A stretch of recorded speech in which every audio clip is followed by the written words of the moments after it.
Bien, merci à vous tous, ravi d'être devant vous, chers amis. Madame la Présidente, cher Daniel, bravo pour l'engagement, bravo pour l'énergie, et à travers vous, bravo à toute l'équipe d'agriculteurs de Bretagne. Nous en avons vraiment bien besoin. Je salue bien entendu le ministre Julien Denormandie, qui nous fait le plaisir d'être là, qui prend du temps pour échanger avec le monde agricole, qui prend le temps d'échanger régulièrement avec les élus, et j'en suis un de ceux qui a la chance de l'avoir régulièrement au téléphone. Et puis je voudrais saluer aussi, bien entendu, André Sergent et l'ensemble des élus, des représentants syndicaux, des différents responsables agricoles qui sont ici présents. Et enfin, Arnaud Lécuyer, vice-président depuis une semaine à l'agriculture et à l'agroalimentaire. Cher Arnaud, merci d'être présent.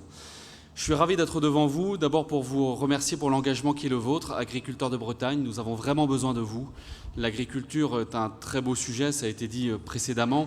Vous avez en France autant de Français que d'avis sur l'agriculture. Chacun sait exactement ce qu'il faut faire, un peu comme au foot. Chacun sait exactement comment il faut transformer les choses, comment il faut assumer les transitions, comment il faut gérer la complexité du vivant.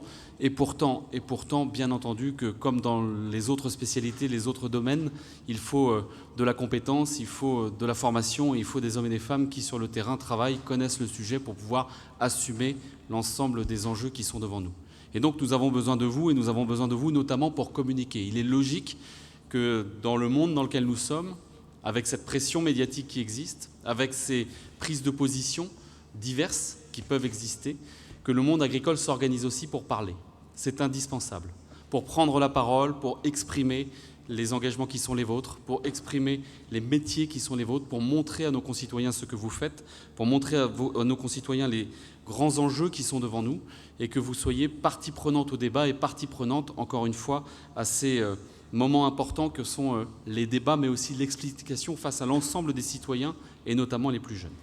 Nous avons devant nous des enjeux considérables. Vous travaillez avec le vivant. Travailler avec le vivant, il n'y a pas grand-chose de plus compliqué. Et travailler avec le vivant en Bretagne, c'est d'autant plus compliqué que nous avons des enjeux considérables devant nous. J'y reviendrai dans un instant. La région Bretagne veut continuer à assumer son ambition, ses ambitions. Et la première mission de cette région, son engagement, sa raison d'être, c'est de participer à la souveraineté alimentaire. Je le dis avec force depuis des années, c'est de participer à la souveraineté alimentaire et de contribuer à l'alimentation d'une partie des Français, d'une partie de l'Europe, et c'est au cœur de notre métier. Et pour assumer cette mission, pour assumer cette responsabilité, nous avons face à nous un certain nombre de combats sur lesquels il faut rester pionnier, sur lesquels il faut rester engagé. Bien entendu, le sujet des transitions, et la région Bretagne est fière d'être à la pointe sur l'agroécologie, à la pointe sur les transitions, à la pointe sur les combats environnementaux, et nous avons encore du travail. Il ne faut pas se cacher derrière notre petit doigt. Nous savons que nous avons encore beaucoup de travail dans ce domaine, des enjeux sur l'eau, des enjeux sur la terre, des enjeux sur l'air, des enjeux sur l'ensemble des problématiques qui sont mis en avant régulièrement par les médias. Mais nous avons plusieurs coups d'avance déjà. Et nous devons le faire savoir et nous devons le montrer tout en continuant ces transitions sur lesquelles nous avons des engagements communs, la région, l'État, l'Europe, sur lesquels vous êtes vous-même très engagés. Et j'en veux, par exemple, la preuve, par exemple, avec cette étude que nous menons avec les chambres sur les anticipations vis-à-vis du climat, sur les protéines, sur les enjeux du bas carbone, tous ces sujets sur lesquels, encore une fois, nous avons beaucoup de choses à faire, beaucoup de choses à assumer et beaucoup de connaissances encore à accumuler. Nous avons aussi une autre ambition qui est de garder notre modèle agricole. Ce n'est pas anodin de dire cela. Si on voyage un peu en Europe, si on voyage un peu dans le monde, on peut se dire qu'on va finir par être un modèle atypique. Cette agriculture à taille humaine, familiale, où les agriculteurs sont propriétaires de leurs outils de production, avec des coopératives, avec des groupes qui se sont installés et qui ont permis la réussite de notre modèle breton. Cela doit être au cœur de notre système demain.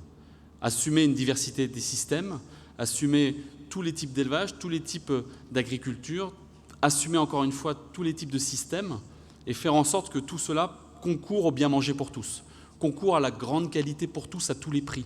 Ça, c'est l'enjeu qui est le nôtre. Et nous avons intérêt à faire attention car nous savons que les enjeux de démographie, plus les enjeux de prix, plus les enjeux d'injonction contradictoire de nos concitoyens peuvent modifier notre système, le bousculer. Et les départs en retraite dans les 10 années qui viennent pourraient accélérer cela. Donc nous avons besoin de nous engager pour faire en sorte, comme sur les autres grands enjeux climatiques dont j'ai parlé il y a un instant, enjeux environnementaux dont j'ai parlé tout à l'heure, faire en sorte que sur ces sujets d'installation, sur le sujet du renouvellement des générations, nous soyons capables, encore une fois, de donner une ligne claire, d'exprimer une ligne claire et de mettre en œuvre les stratégies tous ensemble qui nous permettront de continuer à accueillir des jeunes qui s'installent partout en Bretagne, des jeunes qui prennent la suite de leurs parents, mais aussi des jeunes qui viennent de d'autres secteurs dont les parents n'étaient pas forcément agriculteurs, voire même des jeunes qui viennent d'ailleurs en France ou d'ailleurs en Europe et qui ont envie de venir s'installer en Bretagne dans différents types de systèmes, dans différents types de production, parce que c'est cela qui fera l'avenir de la Bretagne. Nous avons tous ces enjeux à assumer.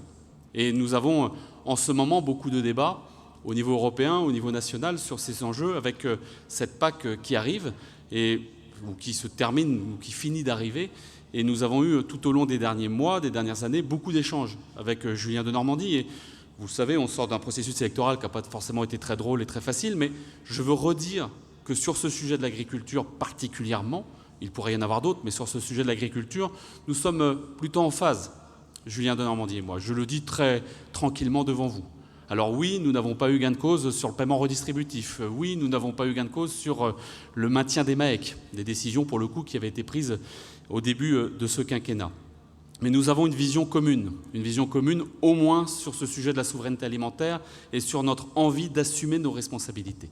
Alors nous avons encore des débats, nous avons encore des points durs, nous avons encore des points sur lesquels nous voulons continuer cet échange pour faire en sorte d'être au rendez-vous dans les prochains mois. Et la région veut prendre sa responsabilité par rapport à ça. Être certain que le gouvernement gardera dans les MAEC de demain qui seront remontés à Paris, la capacité de garder la main au niveau local dans le dialogue avec l'ensemble des partenaires pour construire et maintenir des MAEC qui répondent à nos enjeux, qui répondent à nos ambitions, qui fassent en sorte qu'on ait un complément de revenus qui permette d'accélérer les transitions agroécologiques sur nos territoires, avec de la visibilité. Voilà un des premiers sujets sur lesquels nous devons travailler. Nous devons aussi faire en sorte d'être en capacité d'accompagner, encore une fois, les nouvelles générations. Et sur ce point, j'attends beaucoup de cette nouvelle compétence qui nous est donnée dans le cadre de la nouvelle PAC et sur laquelle nous aurons à travailler tous ensemble avec l'ensemble des acteurs. Et dès l'automne, il faudra se mettre au travail pour définir nos nouvelles politiques, nos nouvelles manières d'agir dans ce domaine et faire encore une fois de ces défis des chances pour l'avenir de la Bretagne. Nous avons encore une fois beaucoup d'enjeux, mais nous avons une chance en Bretagne, c'est d'être ensemble, collectivement, volontaristes, avec une énergie renouvelable considérable et avec chevillé au corps la certitude que nous avons raison de réaffirmer que parmi nos métiers d'excellence, parmi nos missions qui intrinsèquement font partie de notre identité, de notre culture, de notre manière de vivre, nous avons cette chance de nourrir les hommes et les femmes, les plus proches d'entre nous, dans les circuits courts qui s'organisent, mais aussi ceux qui habitent Paris ou ailleurs en France ou ailleurs en Europe. Ça, c'est notre cœur de métier. Nous devons continuer à le faire et pour cela, nous devons nous organiser, nous devons débattre, nous devons mettre en avant les transitions que nous avons assumées, nous devons regarder de face les grands enjeux climat, protéines, environnementaux qui sont là, mais avec, encore une fois, chevillé au corps, cette conviction que nous, Bretons, ensemble, nous sommes capables de mener ces défis et d'accueillir de nouvelles générations pour que dans 50 ans, cette région Bretagne soit toujours une région productrice, une région qui produise, une région qui soit fière de ses productions et qui transforme derrière avec son agroalimentaire. Merci à vous pour vos engagements, merci à vous pour le travail. Nous avons encore quelques débats et je donne rendez-vous à Julien Denormandie dans quelques jours encore pour finir le travail une fois qu'il aura négocié avec ses collègues à Bruxelles. Mais nous sommes certains que la Bretagne sera au rendez-vous. Vous aurez, Monsieur le Ministre, un partenaire exigeant mais fiable ici en Bretagne. Merci à vous.